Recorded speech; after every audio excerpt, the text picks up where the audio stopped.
तर मित्रांनो, आज डोणगावमध्ये तुम्ही बघू शकता किराणा दुकानाला आग लागून प्रचंड आगीना वेग घेतलेला आहे. सगळे गावकरी धावले मदतीला, पण आग विझवता गेली नाही. आगीचा वेग जास्त होता आणि ही घटना घडली 28 जानेवारी 11:50 आमचे सोनू सर म्हणजे आमचे मित्र हे दुकान बंद करून आपले 10ला घरी गेले होते. घरी गेल्याच्या नंतर 11:50ला इथं आग लागली आणि जशी आग बघितली गावकऱ्यांना त्यांना कळवण्याचा प्रयत्न केला, पण ते येऊस तर खूप वेळ झाली होती. आगीचा वेग जास्त होता, त्यामुळे किराणा दुकानातलं सामान एक पण काढता गेलं नाही. त्या साईडला MICIT होती, तीचं पण तुम्ही बघू शकता कॅम्प्युटर वगैरे पूर्ण इथे खूप काही अशी नुकसान झालेली. तिचं पण पूर्ण राग झालेली होती. त्या साईडला दूध डेअरी होती, दूध डेअरीतले पण खूप सारे मशनरी होत्या दूध चेक करण्याच्या, ते पण तुम्ही बघू शकता लाईव्ह मध्ये इथं जळत आहे. आणि साईडला दत्तू घोडके यांची पण हॉटेल होती, हॉटेलचं पण फार सारं नुकसान झाले. त्यानंतर तुम्ही बघू शकता गजू आंबोरे यांची दूध डेअरी होती, त्यांची पण दूध डेअरीचं पूर्णपणे नुकसान झाले. तुम्ही बघू शकता वरती शॉर्ट सर्किट होते. आगीचा प्रचंड असा वेग होता, काय करावं कळत नव्हतं. त्याने मदतीला खूप हाक मारली, मदतीला भरपूर जण आले, पण काहीच करता गेले नाही. आगीच्या पुढं आगीचा वेग जास्त असल्यामुळं डोळ्यापुढं आपलं स्वप्न असे आगीमध्ये नष्ट होत होते. हे सगळे बघताना डोळ्यातून अश्रू त्यांच्या पडत होते.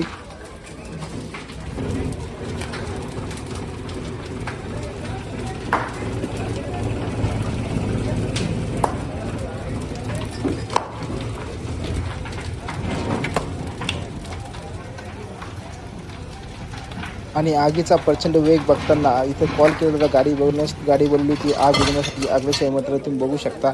तर गाडी आपल्या टीमला भेटली नाही, तर मग देवराजून आपली साईडला गाडी येणार होती. गाडी यायला पण खूप सारा वेळ होता. तोपर्यंत 70 ते 80% आग ही पूर्ण दुकानाला पेटली होती, चारी दुकानाला पेटून घेतली होती. तुम्ही बघू शकता साईडला गावकरी होते, पण काही करता येत नव्हतं. त्यानंतर लाईट पण तुम्ही बघू शकता होती, त्यानंतर लाईट वगैरे बंद करायला लावली. लाईट नंतर बंद झाली. आगीचा पेट जास्त होता, फक्त आता वेळ होती. गाडीची वाट बघत होते सगळेजण, पण गाडी वेळेला खूप सारा उशीर झाला होता. जोपर्यंत गाडी येते तोपर्यंत आगीनं चांगला पेट घेतला होता. खूप सारा नुकसान इथं झालं होतं. 100% असे नुकसान इथं झाले होते. तुम्ही बघू शकता काहीच नव्हतं उरलं. भरपूर होते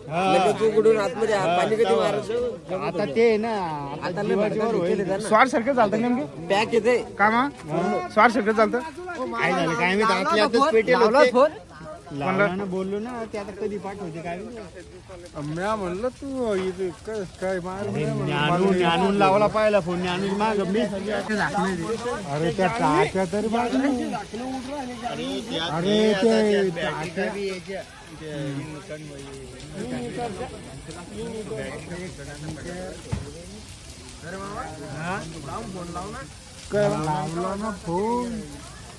आणि 1 ते 1.5 तास आगीचा वेग होता. तुम्ही बघू शकता अशा प्रकारे, कारण की आतमध्ये खूप सारा माल होता किराणा दुकानामध्ये, दूध डेअरीमध्ये, त्यानंतर MICIT मध्ये खूप सारे असं POP केलेली होती एकदम सिस्टमॅटिकमध्ये. त्यामुळे आगीचा भडका अजून जास्त होत होता.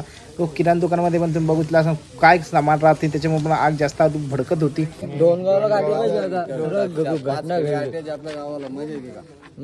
टेंभुर्णी म्हणजे सर्कल आलं ना, टेंभुर्णीला पाहिजे समजा काम होऊन जाते. 1 घंटा आला तरी गाडी आपापल्या परीनं वेगवेगळ्या पद्धतीने करू आहे. सीटर बघा लाल चमकला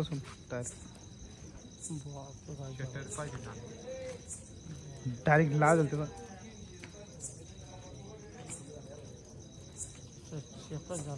मला ते झाडं गिडं सगळे भाजी झालं.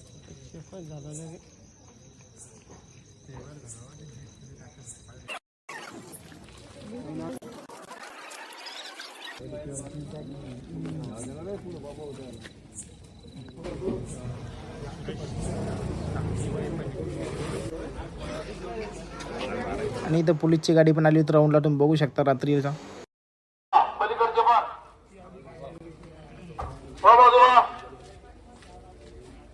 कोणीही जाणार नाही आगीच्या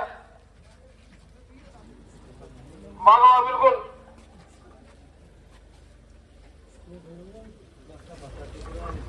हे समोरचे बाजूला आहे, सगळ्याला बाजूला साईडला जा.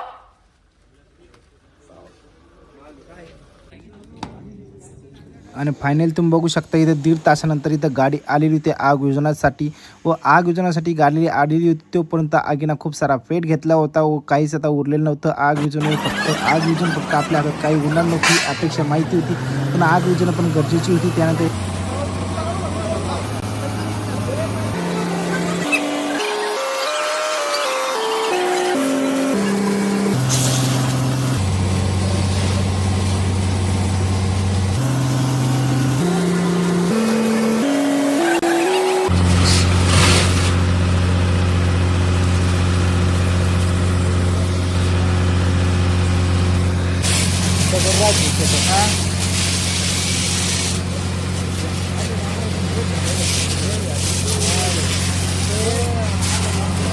कंप्लीट 1 तासानंतर इथं आग विझवण्यात आली व आग विझून पण हातामध्ये काय उरलं नव्हतं, कारण की 100% इथं नुकसान झाली होती व नुकसान भरपाई जर विचार केला तर 50 ते 60 लाखाची नुकसान भरपाई होती, कारण की 4 दुकानाचं इथून बघू शकता जाळल्या होत्या. किराणा दुकान होलसेल होती व दूध डेअरी पण चांगल्या दरम्यान होलसेलमध्ये होती. तुम्ही बघू शकता इथं हॉटेल होती, MIC होती. असं टोटल जर आकडा बघितला 50 ते 60 लाखाचा इथं आकडा येतो. यूट्यूबसाठी इथं नुकसान झालेली होती. रोहित झोरे यांची व गजू आंबोरे यांची, दत्तू घोडके यांची पण हॉटेलची नुकसान झालेली होती. यांना तातडीनं मदत व्हावी अशी अपेक्षा करतो.